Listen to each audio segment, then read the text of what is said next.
السلام علیکم محترم ناظرین، واقعہ کربلا ایک حقیقت اور ظلم و ستم کی اندوہناک داستان ہے، اور یزیدیوں نے جس گناہ کا بوجھ اپنے اوپر لادا ہے اس پر وہ کسی بھی صورت معافی کے مستحق نہیں ہیں۔ مگر واقعہ کربلا میں کیا حالات پیش آئے،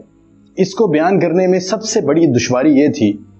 کہ قافلہ حضرت سیدنا امام حسین رضی اللہ تعالیٰ عنہ کے بچ جانے والے افراد رضی اللہ تعالیٰ عنہم میں سے کسی نے بھی اپنی پوری زندگی میں اس واقعہ کی تفصیلات کو بیان نہیں کیا تھا۔ اگر ان افراد سے کچھ جزوی معلومات ملی بھی تو وہ ایسی نہ تھیں جو عبداللہ بن سبا کے منصوبے کو پایہ تکمیل تک پہنچانے کے لیے معاون ثابت ہوتی۔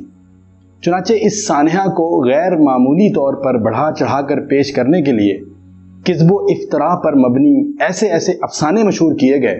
شاعری اور مرثیہ نگاری کے ذریعے واقعات گھڑ گھڑ کر نہ صرف معصوم لوگوں کے جذبات کے ساتھ کھلواڑ کیا گیا، بلکہ اس آڑ میں شہداء کربلا اور آل رسول صلی اللہ علیہ وآلہ وسلم کی نعوذ باللہ من ذالک بے حرمتی کرنے کی کوشش بھی کی گئی۔ اور یہی اس یہودی شخص عبداللہ بن سبا کے عزائم میں سے ایک منصوبہ تھا جس میں وہ شاید کسی حد تک کامیاب ہو گیا ہو۔ مگر اس واقعہ میں حد درجہ مبالغہ آرائی کی دیگر وجوہات کیا تھیں، اس کا ذکر میں تھوڑی دیر میں کروں گا۔ پہلے آپ کو ان من گھڑت واقعات سے آگاہی دلواتے چلیں جو کہ واقعہ کربلا کا مستقل حصہ بن چکے ہیں اور زبان زد عام ہیں، اور ان کو بیان کر کے مسلمانوں کے جذبات کے ساتھ ہر سال بالخصوص ان محرم کے مقدس ایام میں کھلواڑ کیا جاتا ہے۔ اور ان جھوٹے اور من گھڑت واقعات کو میں اہل تشیع کی مشہور کتابوں کے حوالہ جات سے ثابت کروں گا، کیونکہ اگر صرف اہل سنت کی کتابوں کی روشنی میں بات کی جائے تو شیعہ بھائی یہ سمجھیں گے کہ یہ تعصب کی بنیاد پر یہ باتیں لکھی گئی ہیں۔ تو سب سے پہلے ذوالجناح گھوڑے کے قصے کی بات کرتے ہیں۔ ناظرین، حقیقت یہ ہے کہ سیدنا امام حسین رضی اللہ تعالیٰ عنہ کسی گھوڑے پر نہیں بلکہ ایک مصبات نامی اونٹنی پر سوار تھے، اور تمام قافلہ اونٹوں پر ہی نکلا تھا۔ اور ذوالجناح کا قصہ بالکل باطل ہے۔ جب امام حسین رضی اللہ تعالیٰ عنہ کے ساتھ سفر کربلا میں خود کوئی گھوڑا ہی ثابت نہیں ہے تو ذوالجناح کیسے ثابت ہو سکتا ہے؟ مرزا تقی شیعہ اپنی کتاب ناسخ التواریخ میں لکھتے ہیں کہ یہ جو لوگوں نے امام حسین رضی اللہ تعالیٰ عنہ کا ذوالجناح نامی گھوڑا مشہور کر رکھا ہے، مجھے تو یہ نام حدیث، تاریخ اور اخباری کتب میں کہیں بھی نہیں ملا ہے۔ حقیقت تو یہ ہے کہ شمر بن لہیہ نامی شخص کا لقب ذوالجناح تھا۔ جب حضرت امام حسین رضی اللہ تعالیٰ عنہ مدینہ سے روانہ ہوئے تو گھوڑے کا کہیں بھی نام و نشان نہیں ہے، بلکہ آپ اونٹنی پر سوار تھے، اور ذوالجناح تو شمر نامی ایک شخص کا لقب تھا۔ فاخذ محمد بن الحنفیہ زمام ناقطہ، یعنی امام حسین رضی اللہ تعالیٰ عنہ کے بھائی حضرت محمد بن حنفیہ رضی اللہ تعالیٰ عنہ نے اونٹنی کا مہار پکڑ کر آپ کو روکنا چاہا۔ اور اگر اہل سنت کی کتب کی بات کریں تو حضرت عبداللہ بن زبیر اور حضرت عبداللہ ابن عباس رضی اللہ تعالیٰ عنہم نے سیدنا حسین رضی اللہ تعالیٰ عنہ کو مکہ سے روانہ ہوتے وقت ان کی اونٹنی ہی کی مہار پکڑ کر روکا اور منع کیا تھا کہ حسین کوفہ مت جاؤ۔ کوفہ جاتے ہوئے راستے میں جب فرزدق نامی شاعر سے ملاقات ہوئی تو آپ اونٹنی پر ہی سوار تھے۔ تاریخ تبری میں ہے کہ ثم حرک الحسین راحلہ فقال السلام علیکہ ثم افترقہ، امام حسین نے کوفہ جاتے ہوئے راستے میں چند لمحے فرزدق سے ملاقات کی اور کوفیوں کا حال پوچھا، اور پھر اپنی اونٹنی کو حرکت دی اور السلام علیکہ کہہ کر چل دیے۔ تاریخ تبری میں صفحہ نمبر 218 چھٹی جلد کے اندر یہ اقتباس درج ہے۔ امام حسین رضی اللہ تعالیٰ عنہ جب کربلا پہنچے تو بھی اونٹنی ہی پر سوار تھے۔ مشہور شیعہ مصنف علی بن عیسیٰ اربلی اپنی کتاب کشف الغمہ میں لکھتے ہیں، فقال علیہ السلام ھذا کربلا موضع کرب بلا ھذا مناخ رقابنا ومحت رحالنا ومختر رجالنا، کہ امام حسین رضی اللہ تعالیٰ عنہ نے فرمایا کہ یہ کربلا ہے جو دکھوں کی جگہ ہے، یہ ہماری اونٹنیوں کے بیٹھنے کی جگہ ہے، اور یہ ہمارے کجاوے رکھنے کی جگہ ہے، اور یہ ہمارے مردوں کی شہادت گاہ ہے۔ اسی طرح لابن اسیر کی کتاب الکامل کے مطابق دوران جنگ امام حسین رضی اللہ تعالیٰ عنہ نے جو خطبہ دیا تھا اس وقت بھی آپ اونٹنی پر ہی سوار تھے، اور اس کا اقتباس کچھ اس طرح سے ہے کہ جب امام حسین رضی اللہ تعالیٰ عنہ آخر میں تنہا رہ گئے تو اونٹنی پر سوار ہو کر لوگوں کی طرف متوجہ ہوئے اور بلند آواز سے لوگوں کو خطبہ دیا جسے سب لوگ سن رہے تھے۔ اور یہ الکامل کتاب کے اندر صفحہ نمبر 61 چوتھی جلد میں یہ اقتباس موجود ہے۔ جب امام حسین رضی اللہ تعالیٰ عنہ مدینہ سے چلے تو مسنات نامی اونٹنی پر سوار تھے، راستے میں فرزدق سے ملے تو بھی اونٹنی پر سوار تھے، اور کربلا پہنچے تو بھی اونٹنی پر سوار تھے، اور آخر میں خطبہ دیا تو بھی اونٹنی پر ہی سوار تھے۔ تو پھر جانے بعد میں زلجنا نامی گھوڑا کہاں سے آ گیا، اور وہ بھی اس نام کا جو کہ کسی دشمن کا لقب تھا۔ چلیے دوسرا مشہور واقعہ جس کو پہلی دفعہ پڑھ کر تو مجھے بھی یقین نہیں آ رہا تھا، اور کسی نے سچ ہی کہا ہے کہ جب جھوٹ کو بار بار سنا جائے تو وہ بھی سچ لگنے لگتا ہے۔ تو دوسرا افسانوی قصہ یہ ہے کہ کربلا میدان میں اہل بیت رضی اللہ تعالی عنہم 10 روز سے پیاسے تھے، پانی پینے کے لیے بھی ترس رہے تھے۔ حالانکہ حافظ ابن کثیر رحمۃ اللہ علیہ نے صاف لکھا ہے کہ کربلا میں اس قدر وافر پانی موجود تھا کہ امام حسین اور آپ کے رفقا رضی اللہ تعالی عنہم نے 10ویں محرم کو بعد از نماز فجر اس پانی سے غسل فرمایا، اور مشہور شیعہ کتاب البدایہ والنہایہ میں صفحہ نمبر 164 جلد نمبر 8 میں یہ درج ہے کہ پس حضرت امام حسین رضی اللہ تعالی عنہ خیمے کی طرف آئے جو نصب کیا گیا تھا، پھر آپ رضی اللہ تعالی عنہ نے غسل فرمایا اور بہت سی مشک کی خوشبو لگائی، اور ان کے بعد بہت سے امراء داخل ہوئے جنہوں نے آپ کی طرح کیا، یعنی غسل کیا اور خوشبو لگائی۔ اب مجھ سے ناراضگی کی ضرورت نہیں ہے، میں تو ادنا سا ایک محقق ہوں، جیسے کسی شاعر نے کہا تھا کہ انہی کے مطلب کی کہہ رہا ہوں، زبان میری ہے بات ان کی، انہی کی محفل سنوارتا ہوں، چراغ میرا ہے رات ان کی۔ ملا باقر مجلسی جو کہ ایک شیعہ مصنف ہے، انہوں نے مجمع البحار میں اور عاصم ملکوفی نے اپنی کتاب الفتوح میں 10ویں محرم کی صبح تک وافر مقدار میں پانی کا ذکر کیا ہے۔ بحار الانوار کے صفحہ نمبر 217 کا اقتباس ملاحظہ فرمائیے کہ جس میں لکھا ہے کہ 10 محرم کے دن پھر امام حسین رضی اللہ تعالی عنہ نے اپنے اصحاب سے فرمایا کہ اٹھو پانی پیو، شاید تمہارے لیے یہ دنیا میں پینے کی آخری چیز ہو، اور وضو کرو، نہاؤ اور اپنے لباس کو دھو لو تاکہ وہ تمہارے کفن بن سکیں۔ اس کے بعد امام حسین علیہ السلام نے اپنے اصحاب کے ہمراہ نماز فجر با جماعت ادا کی۔ اب کسی افسانہ نگار نے افسانے میں کوئی ایسا رنگ نہیں بھرا کہ وضو کے لیے پانی معجزاتی طور پر آ جاتا تھا اور پینے کے وقت غائب ہو جاتا تھا، مگر ان دونوں معاملات میں کھلا اور واضح تضاد دیکھنے کو ملتا ہے کہ پینے کے لیے تو پانی میسر نہیں، لیکن غسل اور وضو کے لیے 10 محرم تک پانی میسر ہے۔ اور 9 اور 10 محرم کا روزہ چونکہ نبی کریم حضرت محمد صلی اللہ علیہ وآلہ وسلم کی سنت مبارکہ ہے، مگر اس من گھڑت واقعہ کو آڑ بنا کر مسلمانوں کو روزے کی سنت سے باز رکھا جاتا ہے اور پانی کی سبیلیں چلا کر ثواب حاصل کرنے کی کوششیں کی جاتی ہیں۔ اور اگر واقعہ کربلا کے بارے میں چند ایک ہی کتب کا مطالعہ کر لیا جائے تو مختلف مصنفین کے بیان کردہ واقعات میں اس قدر تضاد اور تغیر نظر آتا ہے کہ قاری انگشت بدندہ ہو جاتا ہے۔ دور حاضر کے مصنفین کی کتب و رسائل سے قطع نظر تاریخ کی معتبر سمجھی جانے والی کتب بھی اس واقعہ کے بارے میں اس قدر مختلف البیان ہیں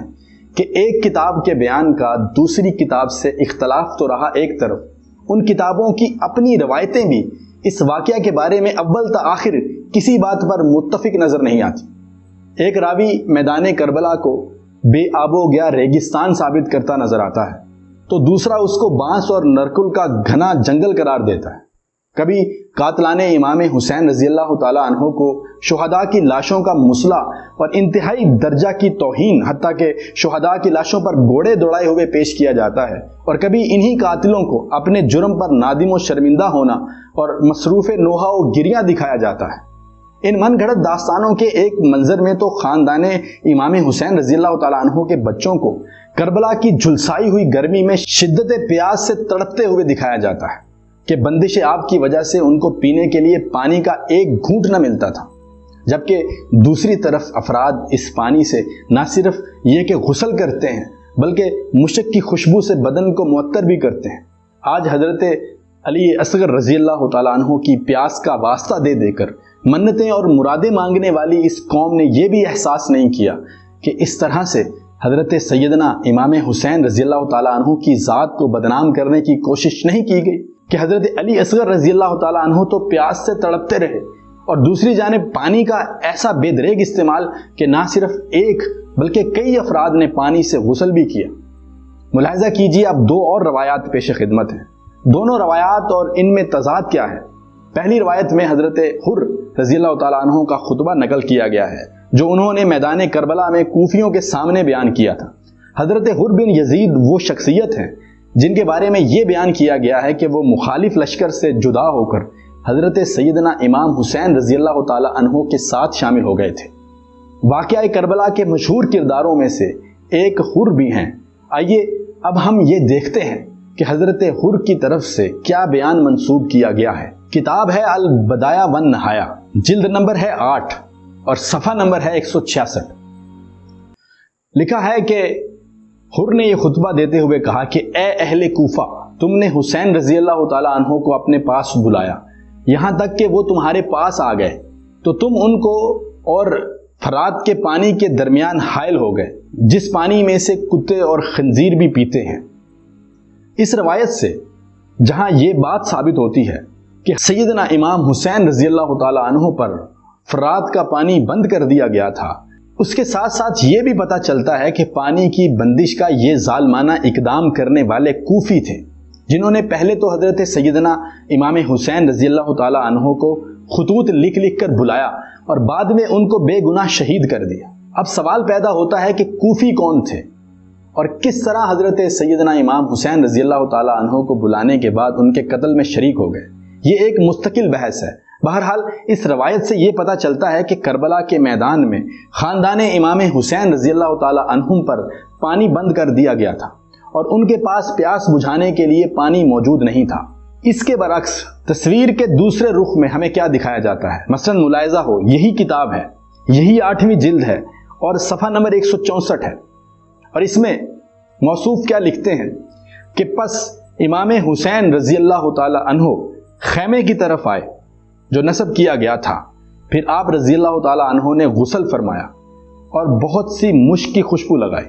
اور ان کے بعد بہت سے امراء داخل ہوئے جنہوں نے آپ کی طرح کیا، یعنی غسل کیا اور خوشبو لگائی۔ اگر واقعہ کربلا کے بارے میں گھڑے گئے دیگر افسانوں کو مد نظر رکھا جائے تو ان دونوں روایات میں سے کسی ایک کے بھی سچے ہونے کا دعویٰ نہیں کیا جا سکتا، لیکن اس دوسری روایت کی موجودگی میں پانی کی بندش اور قافلہ امام حسین رضی اللہ تعالیٰ عنہ کی پیاس کے افسانے کم از کم مشکوک ضرور ہو جاتے ہیں۔ یہ تو ایک چھوٹی سی مثال ہے، ورنہ سانحہ کربلا کے ضمن میں کتب تاریخ میں اس قسم کی متضاد روایات عام پائی جاتی ہیں۔ یہ بات بھی مشہور ہے کہ کربلا بے آب و گیا میدان تھا۔ اب یہ بھی غلط ہے، ویسے اب تو یہ ایک آباد شہر اور سرسبز و شاداب وادی ہے جسے دریائے فرات سیراب کرتا ہے اور 1.6 ملین افراد یہاں آباد ہیں، اور حقیقت یہ ہے کہ اس وقت بھی کربلا میں نرکل اور بانس کا جنگل تھا، یہ ریگستان نہیں تھا، یہ میدان دریائے فرات یا اس سے نکلنے والی نہر کا کنارہ تھا۔ طبری کی روایت میں ہے کہ اصحاب امام حسین رضی اللہ تعالیٰ عنہ کو تجربہ ہوا تھا کہ ذرا سا کھودنے پر پانی نکل آیا۔ یہ بے پرکی اڑائی گئی ہے کہ کربلا ریتلا علاقہ تھا۔ دیکھیے مشہور شیعہ کتاب الفتوح صفحہ نمبر 91 جلد نمبر 5 ہے۔ لکھتے ہیں کہ ابن زیاد نے کہا کہ مجھے خبر ملی ہے کہ امام حسین رضی اللہ تعالی عنہ اور ان کی اولاد و اصحاب رضی اللہ عنہم نے پانی پینے کے لیے کنویں کھود رکھے ہیں اور میدان میں مختلف جگہوں پر اپنے جھنڈے گاڑ رکھے ہیں۔ خبردار جب تمہیں میرا یہ خط مل جائے تو انہیں مزید کھدائی سے روک دو۔ 6 ماہ کے حضرت علی اصغر رضی اللہ تعالی عنہ اور ان کے پیاس کا افسانوی قصہ بھی باطل ہے۔ حقیقت تو یہ ہے کہ جناب علی اصغر رضی اللہ تعالی عنہ شہدائے کربلا میں شامل نہیں ہیں۔ ویسے مبالغہ آرائی کی یہاں بھی حد کر دی گئی ہے کہ کربلا میں باقی تمام حسینی رضی اللہ تعالی عنہم تو تلواروں اور خنجروں کے ساتھ شہید ہوئے، صرف حضرت علی اصغر رضی اللہ تعالی عنہ کو تیروں کے ساتھ شہید کیا گیا۔ یہ سب افسانوی قصے ہیں۔ عموماً واعظین کہتے ہیں کہ شہزادہ علی اصغر رضی اللہ عنہ کو امام حسین رضی اللہ تعالی عنہ نے یزیدیوں کے سامنے لے جا کر پانی مانگا۔ یہ پانی مانگنے کا بھی فرضی قصہ خاک کربلا جیسی کتب میں بغیر حوالے کے درج ہے، بلا تحقیق اور غور و خوض کے عوام الناس میں بیان کیا جاتا ہے، جبکہ یہ واقعہ امام حسین رضی اللہ تعالی عنہ کی شان عظیمت کے بالکل خلاف ہے اور ان کے شایان شان قطعاً نہیں ہے۔ کوئی ان سے پوچھے کہ سیدنا امام حسین رضی اللہ تعالی عنہ سیدنا فاطمہ رضی اللہ تعالی عنہا کے بیٹے تھے، جن کے گھر میں 3 روز بعد 3 روٹیوں کا آٹا آتا ہے، اور جب روٹیاں بن جاتی ہیں تو یکے بعد دیگرے 3 سائل دروازے پہ آتے ہیں اور تینوں کو ایک ایک روٹی دے دی جاتی ہے اور اپنے بچوں کے لیے ایک لقمہ بھی نہیں چھوڑا جاتا۔ اور 3 بچے ہیں گھر میں، 2 حسن و حسین رضی اللہ عنہم اور تیسری ان کی بہن زینب رضی اللہ تعالی عنہا، اور تینوں کو دلاسے دے کر بھوکا سلا دیا جاتا ہے کہ حضرت علی رضی اللہ تعالی عنہ کے گھر سے، رسول اللہ صلی اللہ علیہ وآلہ وسلم کی بیٹی کے گھر سے کوئی سائل خالی ہاتھ واپس نہ لوٹ جائے۔ اور یہاں اس غیرت مند ماں کے بہادر بیٹے کو دشمن سے پانی کا سوال کرتے پیش کیا گیا ہے۔ کوئی ان ظالموں سے پوچھے کہ یہ سیدنا حسین ابن علی رضی اللہ تعالی عنہ ہیں، کوئی پاکستان کے وزیر اعظم نہیں ہے جو کسی کے سامنے ہاتھ پھیلانے پر مجبور ہو جائے۔ ناظرین، کمسن حضرت بی بی صغرا رضی اللہ تعالی عنہا کو امام حسین رضی اللہ تعالی عنہ کا مدینہ میں چھوڑ کر کوفہ روانہ ہونا اور کمسن صغرا رضی اللہ تعالی عنہا کا گھوڑے کے پاؤں سے چمٹنا، آنے جانے والوں کو اندوہناک پیغامات دینا، یہ سب افسانے ہیں۔ حالانکہ حضرت بی بی فاطمہ یعنی صغرا رضی اللہ تعالی عنہا میدان کربلا میں امام حسین رضی اللہ تعالی عنہ کے ساتھ تھی اور دیگر مستورات مطہرات رضی اللہ تعالی عنہ کے ساتھ قید ہوئیں۔ الکامل میں ابن الاسیر لکھتے ہیں کہ جب امام حسین رضی اللہ تعالی عنہ کے خاندان کی عورتیں اندر لائی گئیں تو امام حسین رضی اللہ تعالی عنہ کا سر مبارک ان کے سامنے رکھا گیا تو سیدہ فاطمہ یعنی صغرا رضی اللہ تعالی عنہا اور سیدہ سکینہ رضی اللہ تعالی عنہما آگے بڑھنے لگیں تاکہ سر مبارک کو دیکھ سکیں۔ صفحہ نمبر 85 جلد نمبر 4 الکامل کی، اس میں لکھا ہے۔ اس کے علاوہ امام مسلم کے بیٹے ابراہیم و محمد رضی اللہ تعالی عنہما کی کوفہ جاتے ہوئے راستے میں شہادت کا واقعہ بھی بالکل من گھڑت ہے۔ تاریخ کی کسی بھی معتبر کتاب میں یہ واقعہ مذکور نہیں ہے۔ امام مسلم کے بچوں کا افسانہ سب سے پہلے عاصم الکوفی نے اپنی کتاب الفتوح میں لکھا، مگر اس نے بھی صرف ان کے قیدی ہونے کو بیان کیا ہے۔ البتہ ملا حسین کاشفی نے روضۃ الشہداء میں ان کی شہادت کا شوشہ چھوڑا۔ یہی اولین مؤخذ ہے جس میں ابراہیم و محمد رضی اللہ عنہم کی شہادت کا بیان ہے، جس افسانے کو خود معتبر شیعہ مصنفین نے بھی بے بنیاد قرار دے کر رد کر دیا ہے۔ مرزا تقی شیعہ اپنی کتاب ناسخ التواریخ میں لکھتے ہیں کہ امام مسلم رضی اللہ تعالی عنہ کے صاحبزادگان کی شہادت کا واقعہ پہلی کتابوں میں نہیں ہے۔ سب سے پہلے عاصم الکوفی نے اس واقعے کو بیان کیا ہے، مگر اس نے بھی صاف لکھا ہے کہ امام مسلم رضی اللہ عنہ کے دونوں صاحبزادے محمد اور ابراہیم کربلا میں بھی تھے، لیکن دیگر اہل بیت رضی اللہ عنہم کے ساتھ ابن زیاد کے ہاتھوں گرفتار ہوئے۔ شہادت کی بات سب سے پہلے ملا حسین کاشفی نے روضۃ الشہداء میں نقل فرمائی اور میں نے بھی اسی سے نقل کر کے یہ واقعہ لکھا ہے، لیکن سچی بات یہ ہے کہ یہ نہایت غیر معتبر واقعہ ہے۔ مزید تفصیل کے لیے ان کی کتاب میزان الکتب صفحہ نمبر 707 سے 710 تک پڑھیے۔ ناظرین، کربلا کے میدان میں امام قاسم رضی اللہ عنہ کی شادی کا قصہ بھی باطل ہے۔ یہ گھڑنتو تومار بھی ملا حسین کاشفی نے سب سے پہلے روضۃ الشہداء میں بیان کیا ہے، اور خود شیعہ اکابر نے بھی اس واقعہ کو غلط قرار دے کر رد کر دیا ہے۔ کربلا کی بہت سی جھوٹی کہانیوں میں سے ایک اور مبالغہ آمیز کہانی یہ بیان کی جاتی ہے کہ حضرت امام حسین رضی اللہ تعالی عنہ نے دشمن فوج کے ہزاروں بلکہ لاکھوں افراد کو اپنے ہاتھ سے قتل کیا، اور یہی دعویٰ ان کے بعض رفقا کے متعلق بھی کیا گیا ہے کہ ان میں سے بعض نے سینکڑوں دشمن قتل کیے اور کشتوں کے پشتے لگا دیے۔ امام حسین رضی اللہ عنہ کے متعلق تو بعض روایتوں میں یہ تعداد 2000 اور بعض شیعہ روایات میں 3 لاکھ تک بھی آئی ہے۔ ان روایات کے مبالغے کا اندازہ اس سے لگایا جا سکتا ہے کہ اگر ہر آدمی کے ساتھ مقابلہ کرنے اور اسے بچھاڑ کر قتل کرنے کے لیے اگر 1 منٹ بھی درکار ہو تو 2000 افراد کو قتل کرنے کے لیے 2000 منٹ تو چاہیے ہوں گے۔ یہ تقریباً 33 گھنٹے بنتے ہیں، جبکہ ابو مخنف کی روایتوں سے معلوم ہوتا ہے کہ سانحہ کربلا محض ایک آدھ پہر میں ہو کر ختم ہو چکا تھا۔ خود شیعہ محققین میں سے شہر بن عاشوب نے یزیدی مقتولین کی کل تعداد 436 بتائی ہے۔ ان کی کتاب المناقب میں صفحہ نمبر 99 چوتھی جلد کے اندر یہ موجود ہے۔ اور یاد رہے کہ ملا حسین وائز کاشفی سنی نہیں ہے اور اس کی کتاب روضۃ الشہداء جھوٹے قصے کہانیوں پر مشتمل ہے۔ امام مسلم بن عقیل کے بچوں کا واقعہ، حضرت عبداللہ بن مبارک اور امام زین العابدین رضی اللہ عنہم کا قصہ وغیرہ سب جھوٹ ہے، لیکن پھر بھی کچھ لوگ ان واقعات کو ہضم کرنا چاہتے ہیں تو انہیں چاہیے کہ ساتھ ہی ساتھ اس ایک اور قصے کو بھی ہضم کریں جسے میں اسی کی کتاب سے یہاں بیان کر رہا ہوں۔ ملا حسین وائز کاشمی لکھتا ہے کہ حضرت قاسم نے امام حسن کا وصیت نامہ امام حسین کو دیا۔ امام حسین رضی اللہ عنہم دیکھ کر رونے لگے، پھر فرمایا کہ اے قاسم، یہ تیرے لیے تیرے ابا جان کی وصیت ہے اور میں اسے پورا کرنا چاہتا ہوں۔ امام حسین رضی اللہ تعالیٰ عنہ خیمے کے اندر گئے اور اپنے بھائیوں حضرت عباس اور حضرت اون کو بلا کر جناب قاسم کی والدہ سے فرمایا کہ وہ قاسم کو نئے کپڑے پہنائیں، اور اپنی بہن حضرت زینب کو فرمایا کہ میرے بھائی حسن کے کپڑوں کا صندوق لاؤ۔ صندوق پیش کیا گیا تو آپ نے اسے کھولا اور اس میں سے امام حسن کی زرہ نکالی اور اپنا ایک قیمتی لباس نکال کر امام قاسم کو پہنایا اور خوبصورت دستار نکال کر اپنے ہاتھ سے ان کے سر پر باندھی اور اپنی صاحبزادی کا ہاتھ پکڑ کر فرمایا کہ اے قاسم، یہ تیرے باپ کی امانت ہے جس نے تیرے لیے وصیت کی ہے۔ امام حسین رضی اللہ تعالیٰ عنہ نے اپنی صاحبزادی کا نکاح حضرت قاسم رضی اللہ تعالیٰ عنہ سے کر دیا۔ اس کتاب کا ترجمہ کرنے والے سائم چشتی صاحب نے اس روایت کے بارے میں لکھا ہے کہ اگر یہ نکاح ہوا تھا تو امام حسین رضی اللہ تعالیٰ عنہ نے اپنے بھائی کی وصیت پر عمل کیا ہوگا، ورنہ ان حالات میں نکاح وغیرہ کا معاملہ انتہائی نامناسب اور غیر موزوں ہے۔ اسی قصے کے بارے میں امام اہل سنت حضرت احمد رضا خان بلیروی رحمۃ اللہ علیہ سے سوال کیا گیا